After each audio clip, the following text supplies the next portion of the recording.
Hello, and welcome to this traffic safety webinar sponsored by the North Carolina Governor's Highway Safety Program. I'm Eugene Murray, your webinar host. This is one in a series of webinars addressing topics of interest for North Carolina's traffic safety professionals. The series is co-hosted by the Institute for Transportation Research and Education at North Carolina State University and the University of North Carolina Highway Safety Research Center. Today's topic is communication tips for public outreach, presented by Tracy Anderson. Before introducing Tracy, let me share a few technical tips. First, if your webinar window is in full screen mode and you want to view the slides in a smaller window, just press the Escape key on your keyboard or select Exit Full Screen in the upper right corner. This can be helpful when you have only one computer monitor. At the bottom of your screen are tool icons to help you interact with the presentation. If you don't see the icons, simply move your mouse to make them appear. Selecting the chat icon opens a new window on your screen. Watch this window for helpful tips posted by my co-host Matt Culiani and I during the webinar. Please say hello, Matt. Hi. The raise hand icon is used for simple polling. For example, if the presenter calls for a show of hands, select this icon to raise yours. Most important is the Q&A icon. Select this icon to open another window and type in your questions at any time during the webinar. You'll also see the questions posted by other participants. If a question that you have has already been asked, you can select this like icon to move that question up in the priority list. You can also add comments to questions already asked if you have helpful information to share. Matt and I will respond to any technical questions asked in the Q&A window. The presenter will answer your content questions following her presentation, and we'll address as many questions as possible during the webinar. A final note, the webinar is being recorded and will be posted online for later viewing. We'll email the link to you as soon as the recording is available. It's now my pleasure to introduce today's presenter. Tracy Anderson is a research associate with the Institute for Transportation Research and Education, or ITRE, at North Carolina State University in Raleigh, North Carolina. Tracy served as program coordinator for NC Vision Zero for 5 years. She also partners with local planning organizations to develop safe routes to school outreach programs. Tracy specializes in transportation safety research, health behavior change campaign development, qualitative research design, and social marketing strategies. She holds a master's degree in communication from NC State. Tracy, please share your screen to begin your presentation.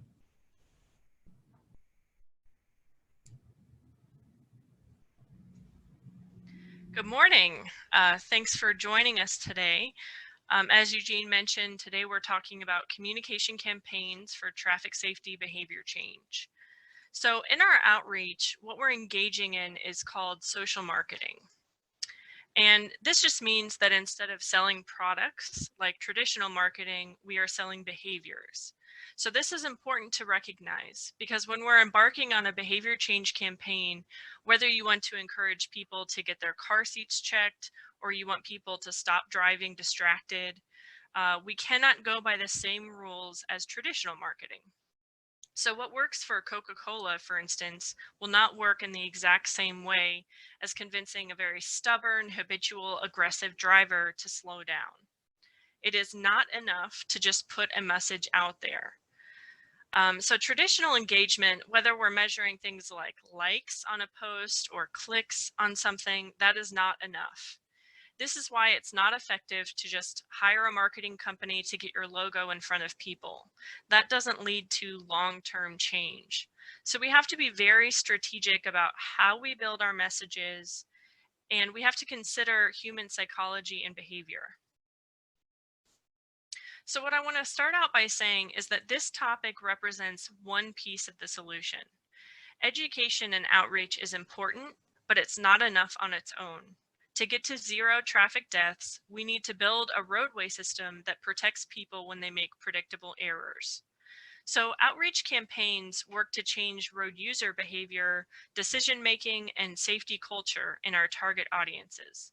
And this is one piece of a very complicated system we must change to achieve Vision Zero.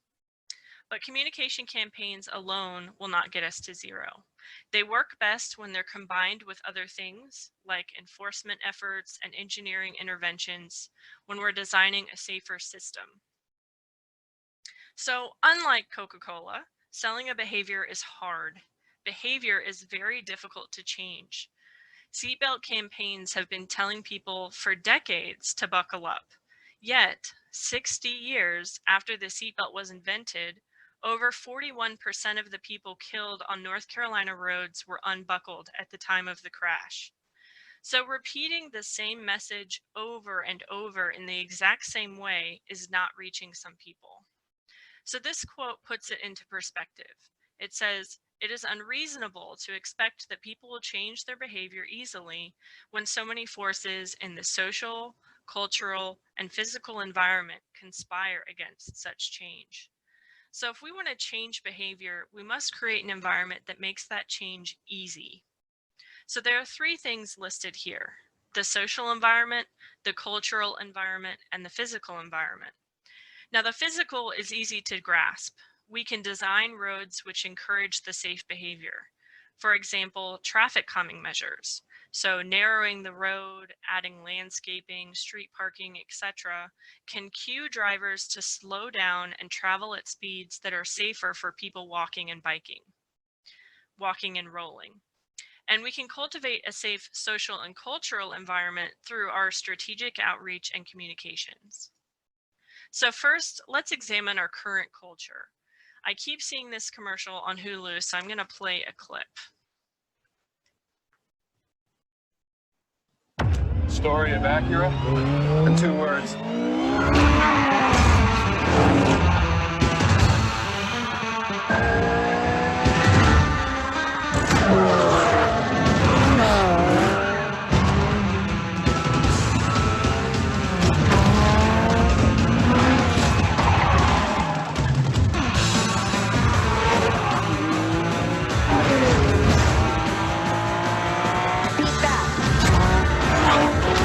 All right, I think that's enough. So this is all too common. These companies sell cars in this country by talking about how fast they go, how sexy you will look driving in them, and they fan this competitive cultural flame by telling us that cars are about beating people, as it says in this commercial, as if we use our personal vehicles to race, other than what we do use our cars for, which is to take our kids to marching band practice. So they show completely inaccurate, dangerous driving, and then they put these teeny tiny letters at the bottom of the screen, which say something like, "Professional driver on a closed course, do not attempt." So if you grew up in the US, for most of your life, you have been primed to drive dangerously. And just like that car commercial we just saw, North American media glorifies dangerous, aggressive driving in movies, TV shows, and advertisements. In fact, a 2005 study by the Journal of Public Health examined car and truck commercials that aired in the US and Canada between 1998 and 2002. And they found that nearly half of them included dangerous behavior, either aggressive driving or speeding. And we're affected by this. Our children are affected by this. It's also interesting to note that some other countries don't allow this. In the UK, they ban car ads which promote dangerous behavior. But this is our current culture. And culture has a profound impact on behavior and on the success of public health efforts. So in grad school, I studied behavior change communication. My thesis research focused on HIV/AIDS prevention in Botswana. Now, Botswana is a well-developed and peaceful country, but they have the third highest rate of HIV in the world. Young people in Botswana are bombarded with ads telling them to abstain, be faithful, condomize, like the ad shown here. But social norms and culture prevent them from following that advice. It is socially unacceptable to walk into a shop and buy condoms in Botswana. Stigma and shame prevent people from seeking and using protection. And this is one of the main reasons for their high rate of HIV transmission. That is how powerful culture is to our health. When the solutions are right in front of us, whether it's a seatbelt or it's a condom, if the cultural norm resist, the solution, it will not be used. So our communication efforts should both address the cultural norms and try to change them. Behavior change is also a complex contagion. All that means is that it requires multiple sources of exposure before someone adopts the change. We don't hear one message and suddenly change our behavior. Reach is also not enough. So to get someone to change their behavior, he or she needs social confirmation from multiple people and a variety of sources and locations. So in this, redundancy really is key. Many of our campaigns also include some effort to raise awareness. So this is a picture of our annual World Day of Remembrance Shoe Memorial exhibit. We're displaying pairs of shoes which represent the number of people killed on North Carolina roads each year. And we do this because we want everyone to know just how many people are affected by crashes each year. We want them to see this and have a visceral response, a pull to do something about it. We want them to see this and understand just how big of a crisis we face so that we can stir up community concern and get people involved in solutions. But our goal with traffic safety campaigns should not only be to raise awareness. Many people already know the risks. As this quote from a study in 2006 says, young people in general already know the dangers, the risks with dangerous driving. They know it's not safe to speed, they know it's bad to not wear a seatbelt, and many of them do it anyway. So our goal must be to go beyond repeating the same old message, telling people about the risk. Our goal should also be to encourage behavior change. So let's dive into some practical tips here for communication campaigns. First, I want you to think back to when you took driver's ed. Try to remember what you were taught and how. What stuck with you? One thing I remember is watching a video. And it's strange because I vividly remember this video, but I cannot remember the point of the video or the lesson involved.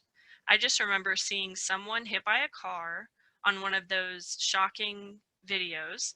I remember it was bloody and it was gruesome and all around very terrible. And I felt disturbed after watching it, but to this day, I couldn't tell you what I learned from it. You may have a similar experience, or maybe you saw something like that recently. This type of outreach featuring the blood in the guts, the threatening message, this is using what they call a fear appeal. Now with fear appeals, the intention is that exposing people to the number of awful things that could happen to them in a crash, we will somehow scare them straight, and they will magically remember these dangers when they're behind the wheel. Unfortunately, that's not what happens. When faced with fear appeal messages, what people tend to do is manage their fear instead of managing the threat. So when people look at images like the one shown here, instead of considering their behavior and changing, they may have a negative reaction. They may actually think, eeh, I don't like how this makes me feel. This is gross. I don't want to think about this. And they might avoid it. Or they might use past experience to discount the message. So in this instance, this ad is about not texting and driving. So if I have been texting and driving for years and I have never been in a crash, much less ended up bloody on a windshield, I might say, this is exaggerated, and I might write it off completely. I might also stop trusting this message or the source of this message because my experience does not relate. I might also just write it off and say, this won't happen to me. So here's another bad example of a fear appeal ad shown at the bottom there. Several studies have examined fear appeals. I encourage you to check out the source listed here. And what they found again and again is that fear appeals do not lead to positive behavior change. In particular, male-only samples show very strong, weak effects. So they don't show effects for threat appeals on driving behavior. So if you're developing a message for a communication effort, you want to avoid fear appeals, gore, and threats. Instead, it's very effective to focus on the positive prevention behaviors. So here's one of my favorite examples.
What a powerful commercial.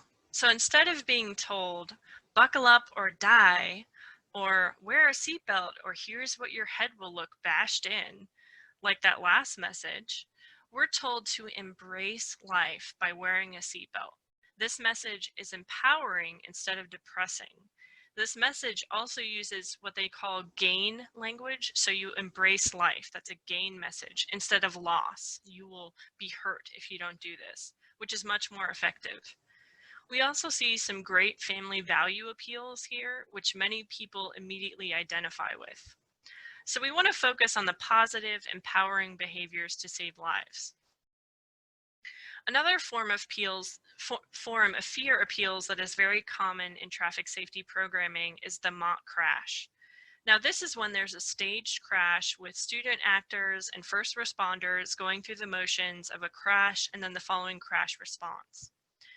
They actually did one of these at my high school. And these are typically done around prom, and they're good, but only for initial shock, temporary awareness, and strong feelings. They don't lead to behavior change. So if you have a chance to hold a program for teen drivers, give them a tool instead of just a one day of feeling sad and vulnerable. Pictured here is the Peach poster from our Empowered Passenger campaign. Now, the goal of the Peach campaign is to teach young people how to speak up and what to say if someone is being unsafe while driving. So the letters in the Peach stand for specific things they can say, and the acronym is to help them remember. So for example, the P stands for police, mention the police. So let's say I'm in a car and the driver is speeding. I can say something like, hey, I've seen a lot of cops out today, you might want to slow down. Or if I want to use the C, which stands for clear, I can say something like, you're making me nervous, please slow down. Or I can be helpful, like the H. Here, let me text for you so you can keep your eyes on the road. And we use this with teens in driver's ed classes as part of a role-playing exercise. So they get to practice being in these situations and specifically what to say and how to say it. A study was done with a similar effort in Norway. Their Speak Out campaign encouraged passengers to speak up about unsafe driving, and it actually reduced teen deaths and injuries by 10% in the area. Does this one look familiar? This is another common popular activity for many organizations who want to prevent drinking and driving. But unfortunately, research shows that it just doesn't work. One evaluation found that there was no change in behavior for the students who participated in the drunk goggles activity. Another found that it had an unintended effect of trivializing the issue. It made being drunk seem like fun, and these activities can actually increase interest in alcohol for young people. So instead of an old trick that doesn't work, let's look at a communication tool that does. We are very influenced by what our society and culture values and views as normal or attractive. So this approach is called social norming. And social norms say that a person is more likely to engage in a dangerous behavior, such as speeding, if he perceives that it is socially acceptable or attractive to speed. Additionally, if a person incorrectly believes that most of her peers are engaging in unsafe behaviors, like using the phone while driving, she may be more likely to use the phone while she's driving. So we can use social norms as a tool in our messaging. One study on social norms messaging examined communication efforts to convince hotel guests to reuse their towels. Study groups of hotel guests were given two different messages. One group was told very simply, reuse your towels to help save the environment. And this message led to about 37% of people using their towels again. Another group was given a message with a provincial social norm, which just means the norms of one's current situation or setting. So these guests were told that 75% of the guests that stayed in their room reused their towels. So they were basically told most of the people who stood where you now stand reused their towels. So you should too. And this message led to nearly half of the people reusing their towels. So we're influenced by what we think other people are doing. We don't like to be the odd ones out. So if you want to change behavior and prevent drinking and driving, don't waste your time and money on fatal vision goggle activities. Instead, use positive social norms to change behavior. This campaign out of Montana focused on social norms to prevent drinking and driving. Their message was simple. Most Montana young adults don't drink and drive. Now, this was a true fact, but young people in Montana didn't know that. Most of them actually overestimated how many of their peers were drinking and driving. So this campaign corrected that, and it emphasized that it's actually a small minority of people that are making that decision. So this campaign decreased drinking and driving, increased the use of designated drivers, and reduced normative perceptions. So it was very effective. Now, one of our goals with NC Vision Zero outreach has been to emphasize the positive social norms in our state. This is one of our social media graphics about seatbelts, which highlights that most people in North Carolina buckle up. This graphic, along with others that I'll show today, is available for download at our website at the URL shown there. We also see this one a lot in traffic safety campaigns. It says human error accounts for 90% of crashes, or 90% of crashes are caused by human error. This message puts a lot of blame on people. It also doesn't align very well with the whole idea of Vision Zero. Yes, humans make mistakes, and some people make really bad decisions, and that will continue to happen. But we have to account for human error when we're building our transportation system. And when we're talking about communication, we want people to feel empowered, not shamed in our messaging. So if I see this ad, where do I go from here? What am I taught to do? Do I feel a sense of hopelessness? Do I blame others for crashes? We don't want to invoke anger or put people on the defense with our messaging. So instead of focusing on people as the problem, we can focus on the power of the people to fix the problem, the power of individuals in preventing crashes. So this graphic says you are the most important safety feature in your vehicle. We want people to feel empowered. We want to focus on the positive prevention. In our messaging, we also have to be careful about what we emphasize. So the goal of this campaign shown is to prevent distracted driving. But what does the graphic tell us? What is emphasized here? It says that almost 70% of teens admit to talking on a phone while driving in the last month, and that over half of teens read a text or email in the last month while driving. So unintentionally, this campaign is normalizing bad behavior. If I was a teen reading this, I might think, oh, most of my peers are doing this. And suddenly it seems socially acceptable to me. So while these stats may be true, they aren't a good focus or message for a campaign. We don't want to normalize bad behavior. So instead, this campaign could have emphasized a different side of the data. They could have said something like, nearly half of teens did not read a text or message while driving. So when we're developing public outreach campaigns, we want to focus on the positive social norms. Here in North Carolina, we conduct an annual traffic safety culture survey to measure residents' beliefs and perceived norms. And we emphasize the positive safety beliefs whenever possible. So this message here, this graphic, highlights the fact that most North Carolinians think it's totally unacceptable to talk on a handheld phone while driving. So if you're building a campaign, look at the data you have and pick out the most positive pro-social stats that you can. That's what you want to emphasize. Another thing to consider is that we have to make it easy for people to understand the concepts that we present. One study used social cognition and persuasion to convince homeowners to conserve energy by getting the cracks in their window frames sealed.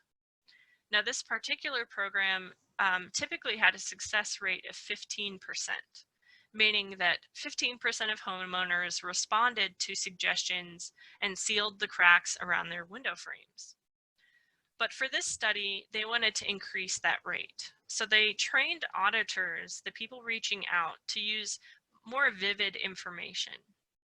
So their new message told homeowners, if you were to add up all the cracks around and under the doors and windows of your home, you would have a hole the size of a basketball in your living room wall.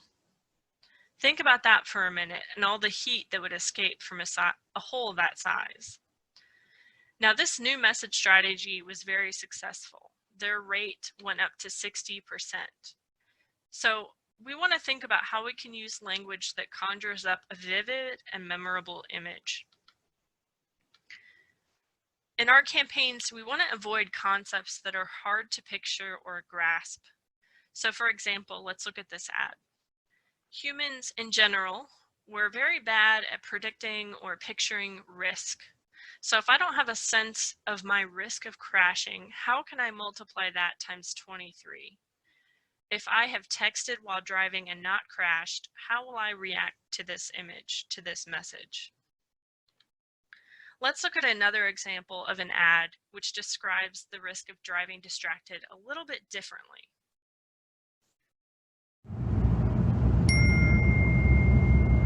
A glance at your phone is the same as this.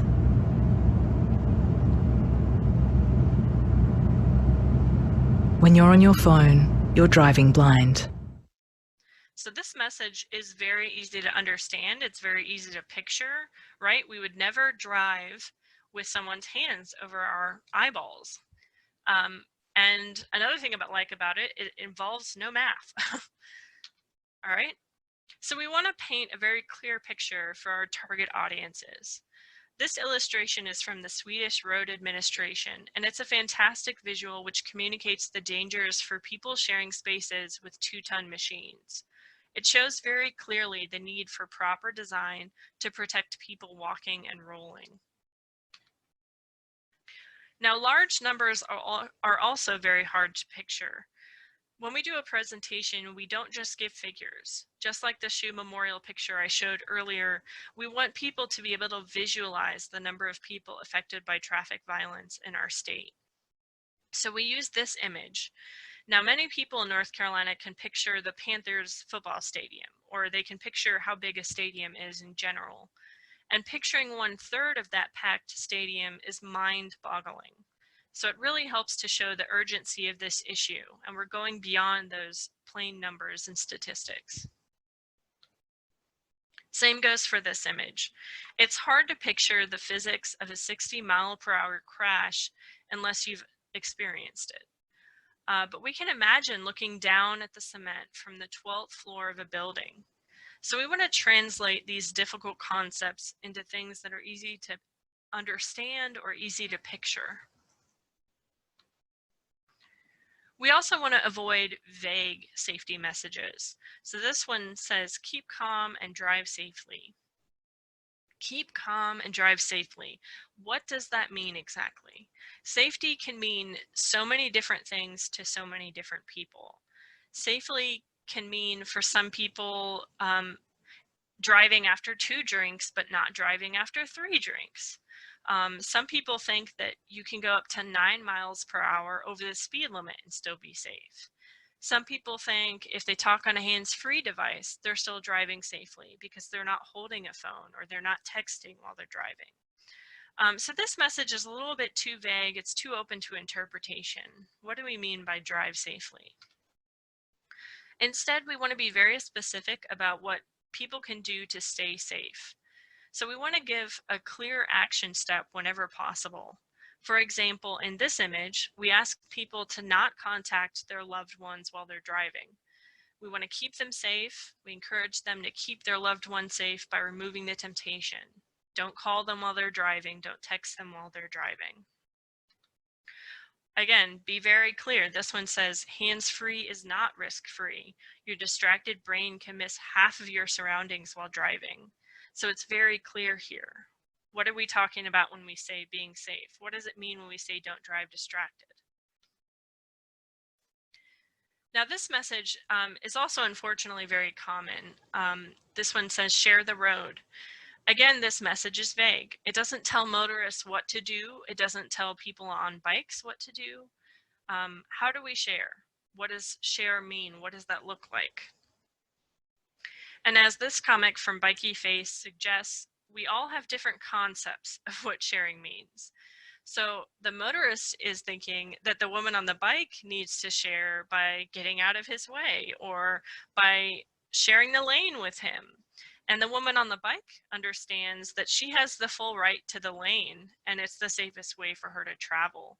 So using words like sharing isn't clear enough. We really need to be specific about what are we asking motorists to do? What are we asking bicyclists to do? So we want to be clear in our messaging. And in North Carolina, there's a law which allows motorists to cross a double yellow line to safely pass someone on a bicycle. So we want to communicate that very clearly. By safe, we mean change lanes to pass. Don't squeeze through the lane, don't push someone, don't pass closely. Change lanes to pass. Be very clear. Another example of language is the change in standards for distracted driving campaigns. So for the longest time, the emphasis was on texting and driving. We saw that everywhere. Don't text and drive, it can wait. But as technology has changed, so must our language.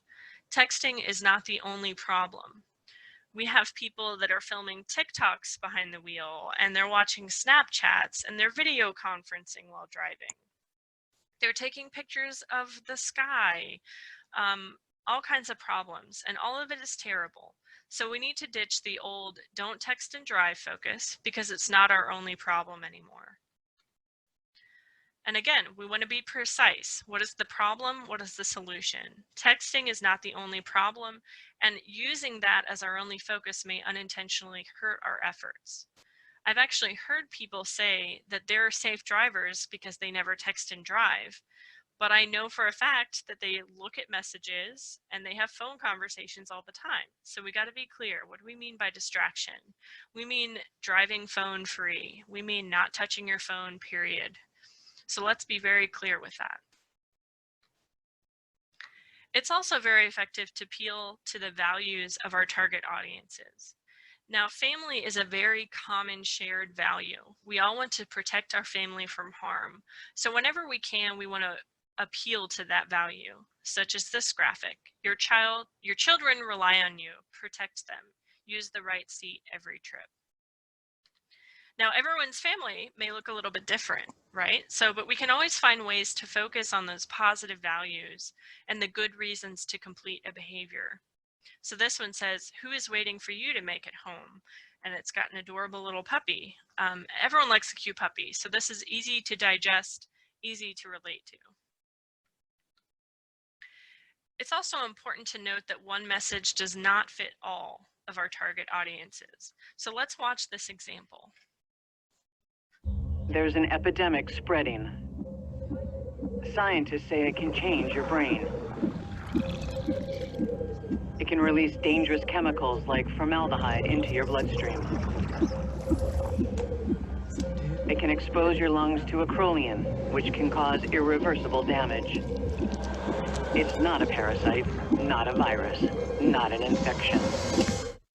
It's vaping.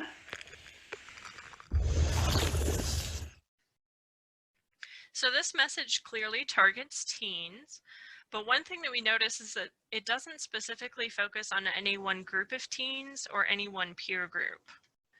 So we want to build campaigns that appeal to personal values and identities to be most effective. If we paint with too broad of a stroke, like that last commercial, we won't hit any of our target audiences.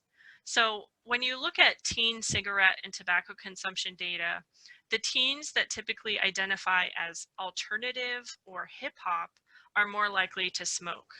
And we call these identities peer crowds. And you can think of a peer crowd as a group of people that share common interests, lifestyles, hobbies, clothing style, music choices, etc. So now let's look at a commercial that was developed specifically for one peer crowd.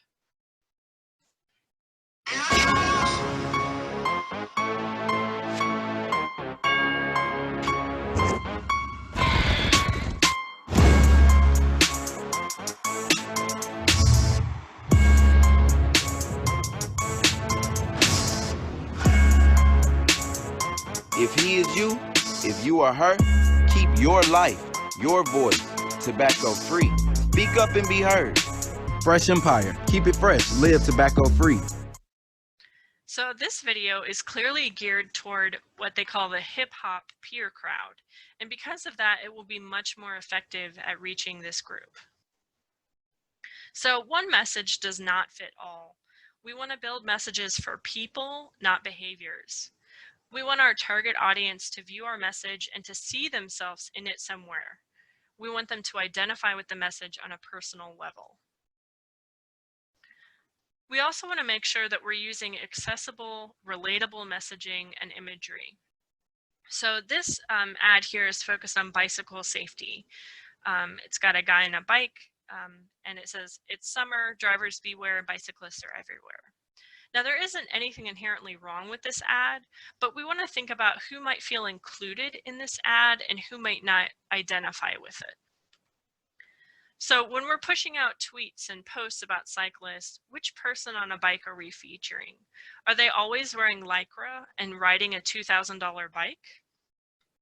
What if this is what biking looks like to me? If this is me and I see your ad, do I think you're talking about me? Do I identify as a cyclist, or do I just picture the people in Lycra? Am I considered a cyclist if I bike to work or I bike to go to my friend's house and play video games? Are we asking drivers to look for all people on bikes? Are we representing the wide range of people getting around on two wheels? It's important also to be accurate. And there's always a place for technical language, such as pedestrian, cyclist. But again, let's examine our word choice here from the view of the people we're trying to reach. If I walked from my parked car to a bus stop, I might not identify as a pedestrian. Or if I ride my bike casually sometimes, but I don't consider it a lifestyle, I might not identify as a cyclist. I might not even know what you mean when you say pedestrian. So instead of using technical terms, let's use accessible language, like people walking and rolling. Now, these terms also account for micromobility, those emerging scooters and other types of micromobility, and also people in wheelchairs. So let's open up our language. And lastly, I want to urge everyone to once and for all dump the word accident from your vocabulary.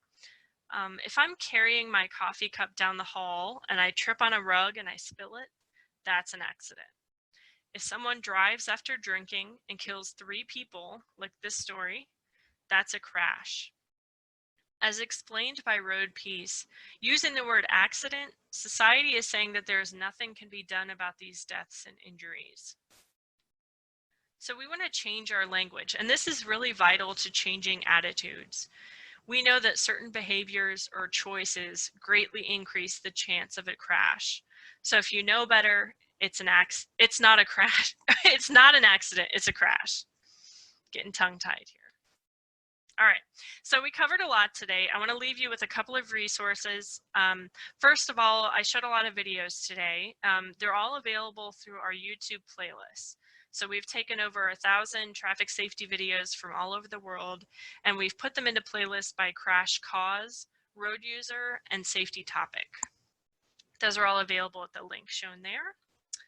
And then also all of the images that we showed today, the Vision Zero graphics are free to use, download, and distribute.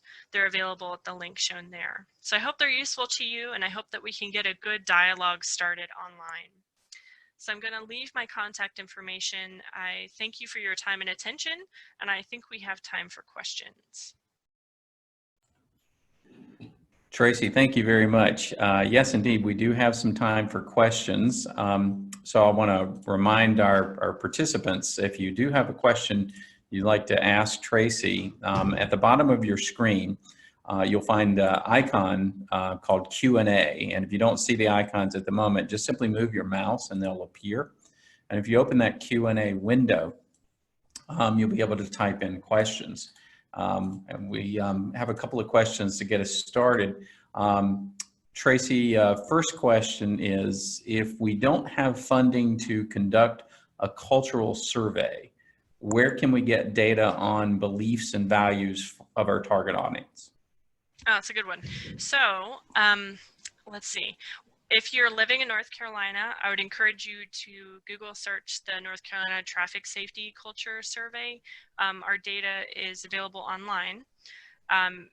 If you're from another state or you're looking for more generalized data, the AAA Foundation for Traffic Safety also does an annual culture survey. They publish their reports annually, and they're also free online. So that's a good source. Another one I also like to use is a little non-traditional. If you go to Reddit, there are often subreddits for cities, for states. And I've found that that's actually a really rich source of what people are thinking and talking about related to traffic safety. So for instance, I can go to the Raleigh subreddit or the North Carolina subreddit, and often people will post links to dash cam videos, or they'll post a news story of a crash that happened. And if you just read through all the comments and the conversation that pursues, it really does give you a good look into what people are thinking causes crashes, how they're reacting to this, how they're talking about it. And I've actually used information from these online sources to build campaigns. So always look online, check Twitter, check Facebook, look at the comments from people in your local area. Tracy, thank you for that. We've got another question here. Bear with me while I read this. It says, I have named my business Texting is Risky Business because I was texting, crashed, and hurt 2 other people. Would it be wise for me to keep that name? I was listening when you said people are doing more than texting and driving. When I do my talks, do I talk about the other digital distractions? Oh, that's a good question. Thanks, Tasha. Well, of course, I think there's a lot of value in brand management. So I think if you've established a brand, often it's more valuable to stick with what you've built. However, if you're in a place where you are looking to update, sometimes opening up that language can address more of the distraction. I think you mentioned in your question that you cover other forms of distraction in your talks. So, you know, I think you should do what you think is best for your business. As long as you're addressing other forms, I see no harm in that. I just want to make sure that people that are building new campaigns or they're pushing out messaging now, it's better to just think about the whole scope of the problem. Okay, Tasha, thank you for that question. Tracy, another question. How else can we encourage culture change in our outreach? All All right, so I would highly encourage anyone who wants to change culture to first start within. A lot of us work in public outreach. We certainly want to talk about changing culture, changing norms, but it's also important to practice what we preach. I think anytime that we can discuss with our staff or our teammates, our family members, we want to make sure that we're reflecting what we wish the public was doing. So for instance, with NC Vision Zero, our task force passed a few policies recently. And so one of the policies is it's better to arrive safely than arrive on time. So we have a policy with this task force that if you're running late, we don't want you to speed to get there. It's more important that you take your time and drive safely. And we have to make sure that we continually repeat that at every meeting. So we're constantly putting safety first before everything that we do. Another policy that we passed is no phone while driving. So we make sure that our members understand that if they're calling into the meeting, they should not do it while they're behind the wheel, or respond to any communications behind the wheel. So again, this is a policy that we discussed as a group, we agreed to, and we repeat it. We constantly remind everyone, okay, we're having a meeting today. We just want to remind everyone there's no distraction, there's no speeding to be a part of this. So if you can think of any ways within your team, within your staff, to talk about safety more, to just give people a space to remind each other, or to exchange information on how to be more safe, that's a really good place to start, because that will have a rippling impact. So if your staff starts doing that, they're going to do that when they get home, their kids will follow that example, and on and on.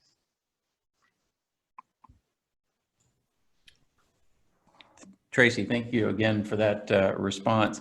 Any other questions? We don't have any in the queue right now, so I'll just leave a moment. I've switched back over to this slide to remind you, if you're still looking for that Q&A pod, just find that icon at the bottom of your screen, click that, and open the window, and you can type in a question. So give it just a moment for any additional questions before we wrap up. Tracy, given the questions that we've come in, do you have any other thoughts you want to share? Let's see. Well, I think in general, when our team is looking to start new outreach efforts, it's just really important to always look at where we're starting from. So we have to constantly keep an eye on the conversations that are happening, current data trends, of course. I encourage you to check out NC Vision Zero's website. There's a crash data tool. Matt Culiani, who is on this call, is one of the brains behind that.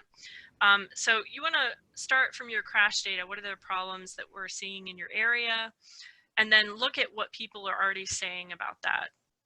Start from where the current beliefs are, the current values, wherever possible. I also generally start by looking up what other traffic safety organizations are doing. I have yet to meet a partner who is working toward Vision Zero who doesn't want to share. So I always try to keep an eye on what's going on with the Road to Zero Coalition, the Vision Zero Network, Vision Zero programs across the country, all over the world. We can learn a lot from each other and adapt other people's ideas to our own area.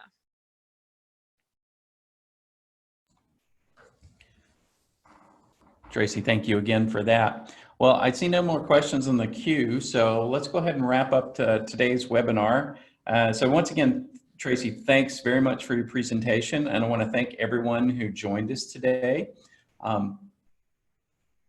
Oh, sorry, before we move forward, we actually do have another question. Tasha is asking, as I do my talks, I have begun talking about cell phone internet addiction. Do you feel that I'm on the right track about talking about that? She says she herself has cell phone addiction. Oh, that's a great question. Absolutely, Tasha. Yeah, so I didn't touch that in this presentation at all, but I really do think it's important to recognize with a lot of these behaviors, we are talking about these deeply seated habits and in some cases addictions. So you mentioned particularly cell phone addiction. I think a lot of people in this country can relate to that. Um, you know, of course, there's a spectrum there, but it is true, and they've done studies that prove that for some folks, when you hear that ping on your phone, you get a rush of endorphins, right? This is about how our brains are reacting to sounds, to stimuli, and we definitely need to account for that. So I think starting out when you're doing a distracted driving campaign, again, like I talked about, changing that cultural perception so that a lot more people are standing up and saying, no, it's not okay to post a video while you're driving. Stop doing that. But then we also need to talk about, okay, if you do have an addiction to your cell phone, or if you have a very strong response to your phone going off while you're driving, we have to be realistic with ourselves. So for me, I have to put my phone in my purse out of reach, because sometimes, even though this is what I do, and I you know, am constantly talking about distracted driving, it is still tempting to glance over just to see, oh, well, who texted me or who is calling me. So we just have to be realistic with ourselves and physically remove the temptation. So putting the phone out of reach is usually what I tell people to do, or using apps. So you know, I have on my phone a message that goes out. If someone texts me while I'm driving, they automatically get a message that says, I'm driving. If this is an emergency, call me twice in a row and I'll pull over. So anytime that we can provide practical tips for our audiences, things that they can apply when they go home to address, like you said, that addiction that sometimes exists. So I wouldn't say that I'm an expert on that. I think that we can look online for more tips on how to, over time, lessen that addiction. I think there are ways to change your response, your brain response to hearing that sound or getting that phone call. But personally, I tell people, put it out of reach, use technology to somehow remove the opportunity to answer that phone while you're driving. If anyone else has tips, please feel free to add it to the chat too. Tasha has actually added a couple of additional comments to the Q&A window. Tracy, she says she has started using mindfulness while she's driving, and she turns her phone off, which is a great suggestion. Yeah, that's great. Yeah, I absolutely think if you can turn it off, that completely removes it. So for some people, that's not an option. So if you have kids or, you know, you have to be on call for some reason, I generally try to tell people about my call twice method, which is basically all my friends and family, my colleagues know, if they call me while I'm driving, I'm not going to respond. But if they call me twice in a row, then I know it's urgent and I'll find a place to pull over. Tasha, I also love your idea of mindfulness while driving. So there are a number of programs, and you can find these resources online for working through sometimes those addictions that people may have, whether it's sugar or cell phones or something else. Deep breathing techniques, like you said, mindfulness. So I think it's great that you're applying that to traffic safety. I think we can always learn a lot from public health initiatives. So, you know, if we're trying to remove a response to cell phones, let's research what they're doing in alcohol addiction. Let's research what they're doing for people who are addicted to sugar, and let's see how we can translate that to people while they're driving. I think that's brilliant. Thank you, Tracy. Tasha's added one additional comment, says designated texters too, like you mentioned, give the phone to your passenger if you trust them. She says, I actually created a program based on myself. That's great. Yeah, designated texters, that's a good one. Yeah, anytime that we can keep emphasizing, if you have a passenger, put them to work. That's great. I'm glad to hear that. Well, again, thanks, Tracy, and thanks for the great questions and comments. We appreciate that. Given we're getting close to our time, we're going to go ahead and wrap up today's webinar. I want to thank, again, everyone who joined us today. And before you leave the meeting, if you would not mind, use that Q&A window to share any additional suggestions you might have to help us improve our webinar series, including any topics you'd like to learn about in a future webinar. And if we were unable to get to a question today, we'll certainly do our best to get a response to you soon. And also remember to watch your email with a link to the recording. I know some folks did join us late today, so we'll send out a link so you can watch the Tracy's entire presentation at your convenience. We also want you to join us again for other traffic safety webinars that we've already got planned for this series. So if you'll visit their website at the link on your screen, you'll find a list of upcoming webinars as well as some upcoming in-person training workshops that'll be posted soon. So we invite you to sign up for to watch additional webinars. We're going to do one a month for the next several months. And there will be some opportunities for some live training across the state. And so all these will be posted at this website and at the URL you see on the screen. And at the website, you'll also find information about the next North Carolina Traffic Safety Conference and Expo. We hope you'll be able to attend a future conference or your first conference if you've never attended it before. It is a great conference to bring together practitioners across the traffic safety spectrum. We also encourage you to propose topics for the conference presentation. So when you go to the website, just follow the link for presentation proposals to submit any ideas you have.